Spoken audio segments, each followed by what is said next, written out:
தமிழகத்தின் துணை முதலமைச்சர் உதயநிதி ஸ்டாலின் அவர்கள் பிறந்த நாளை முன்னிட்டு எடப்பாடியில் சேலம் மேற்கு மாவட்ட திமுக விளையாட்டு மேம்பாட்டு அணி சார்பாக நடைபெற்ற கைப்பந்து போட்டியில் வெற்றி பெற்ற அணிகளுக்கு பரிசுகள் வழங்கப்பட்டது.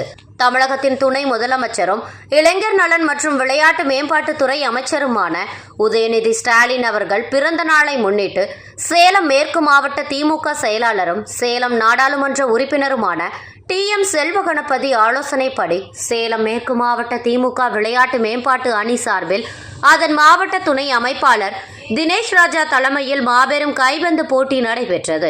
30க்கும் மேற்பட்ட அணிகள் பங்கேற்ற இப்போட்டியினை திமுக மாநில செயற்குழு உறுப்பினர் முருகேசன் துவக்கி வைத்த பின்னர் சிறப்பாக விளையாடி வெற்றி பெற்ற அணிகளுக்கு பரிசுகள் வழங்கப்பட்டது. அப்போது சேலம் மேற்கு மாவட்ட விளையாட்டு மேம்பாட்டு அணி அமைப்பாளர்கள், திமுக நிர்வாகிகள் என பலரும் உடனிருந்தனர். சேலம் மாவட்டம் எடப்பாடியிலிருந்து நமது செய்தியாளர் லிங்கானந்த்.